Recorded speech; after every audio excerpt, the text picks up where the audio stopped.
ਤੁਹਾਨੂੰ ਇਸ कुरान पाक ਦਾ ਵਾਸਤਾ ਵੀਡੀਓ ਉੱਤੇ ਨਾ ਕਰਨਾ ਪਿਆਰੇ ਭੈਣ ਭਾਈਓ ਤਲਾਵਤ ਸੁਣ ਕੇ और अल्लाह ਦੀ ਰਜ਼ਾ ਵਾਸਤੇ ਅੱਗੇ ਦੋਸਤਾਂ ਨੇ ਸ਼ੇਅਰ ਰੀਪੋਸਟ ਕਰ ਦੇਣਾ ਯਾਰ ਇਹ ਅੱਛਾ ਕੰਮ ਹੈ कुरान पाक ਦੀ ਤਲਾਵਤ ਹੈ ਤੇ ਯਾਰਾਂ ਦੀ ਜ਼ਿਆਦਾ ਤੋਂ ਜ਼ਿਆਦਾ ਸਪੋਰਟ ਕੀਤੀ ਕਰੋ बिस्मिल्लाहिर रहमानिर रहीम والشمس وضحاها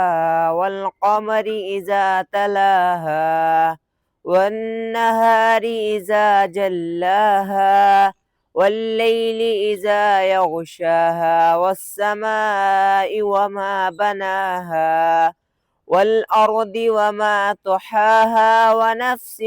وما سواها فألحمها فجورها وتقواها قد أفلح من زكاها وقد خاب من دساها كذب الثمود بطغواها إذ انبعث أشقاها